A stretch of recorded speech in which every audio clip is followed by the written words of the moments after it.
The moment the lights go out, the cars explode forward 0 to 100 miles per hour in 2.6 seconds. The sound of the engines, the blur of colors, the sheer speed, it's a rush like no other. You feel it in your chest when they hit top speed on the straights, over 230 miles per hour, faster than most planes at takeoff. Overtakes happen in a flash, one wrong move, and it's over. The tension builds lap after lap. Will the tires hold? Will the strategy pay off? One mistake, and the race changes in an instant. The speed is unreal. Cars blur past at over 230 miles per hour, hugging corners like they're glued to the track. How do they do it? It's not just raw power. It's a mix of aerodynamics, engine tech, driver skill, and team strategy. Let's break it down. The need for speed, records that defy logic. F1 cars hit speeds that seem impossible. In 2016, Valtteri Bottas reached 378 kilometers per hour, 234.88 miles per hour, during qualifying in Baku. That's the fastest recorded speed in F1 history. Even in races, speeds stay jaw-dropping. At the 2016 Mexican Grand Prix, Bottas hit 372.5 kilometers per hour, 231.4 miles per hour. The thin air at high-altitude tracks like Mexico City reduces drag, letting cars fly faster. Monza, the temple of speed, is another hotspot. Juan Pablo Montoya hit 372.6 kilometers per hour, 231.5 miles per hour, in 2005. The long straights let drivers floor it for longer. But top speed isn't everything. Average speed tells the real story. Lewis Hamilton's 2020 pole lap at Monza averaged 264.362 kilometers per hour, 164.267 miles per hour. That's not just straight-line speed, it's maintaining velocity through corners too. F1 cars accelerate like nothing else. They go from 0 to 100 miles per hour in about 2.6 seconds. From 100 to 200 miles per hour? Under 2 seconds. These numbers aren't just impressive, they're the result of perfect engineering. Aerodynamics, the science of staying stuck. Speed isn't just about power, it's about staying on the track. F1 cars use aerodynamics to generate downforce, pushing the car into the ground for grip. The front and rear wings are key. They're not for show, they create downforce by manipulating airflow. The front wing directs air around the car, while the rear wing pushes the car down. Together, they generate about 70% of the car's downforce. The floor is just as important. It acts like an upside-down wing, creating low pressure underneath to suck the car onto the track. Venturi tunnels under the floor speed up airflow, increasing this effect. The diffuser at the back helps by expanding the airflow, maximizing downforce. But there's a trade-off. Downforce helps in corners but creates drag on straights. Teams adjust wing angles for each track. At Monza, they reduce downforce for top speed.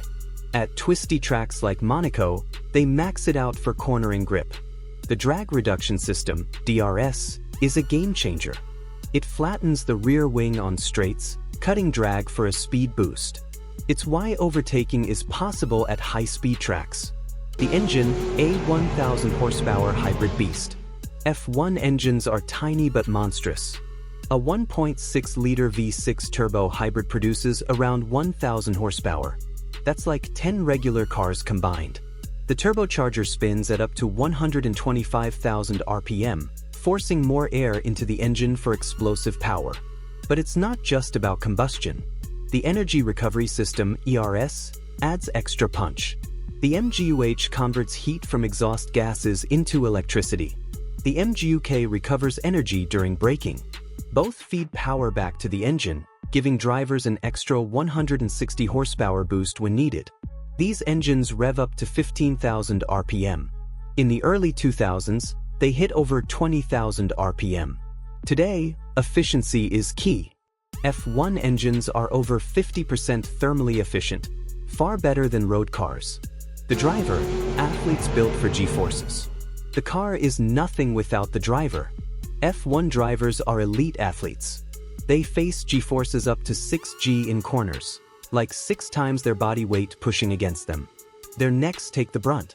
Drivers train with weighted helmets to build neck strength.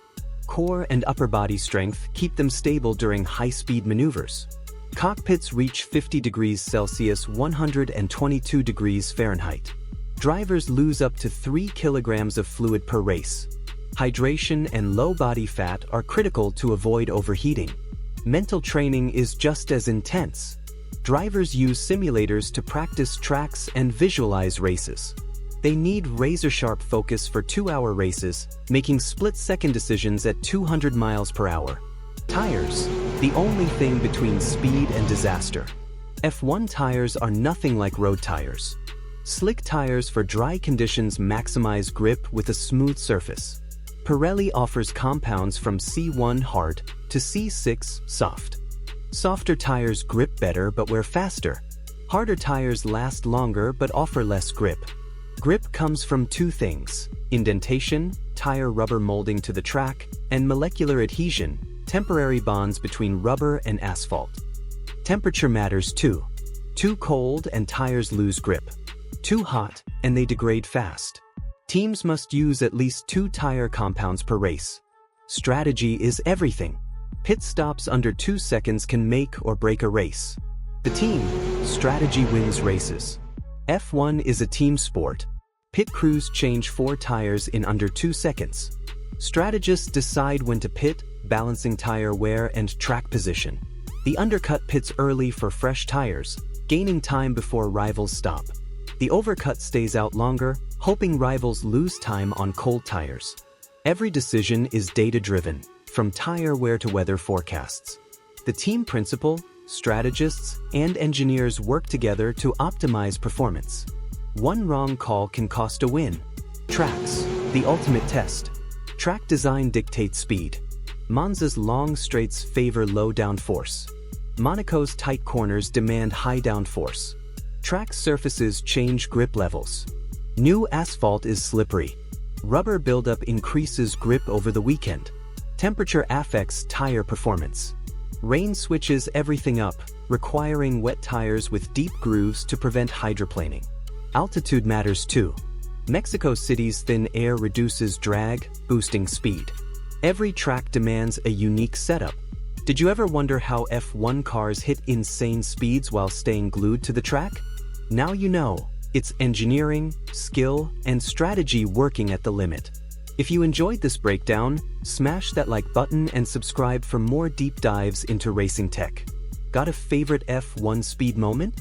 Drop it in the comments. We'd love to hear your take. See you in the next video.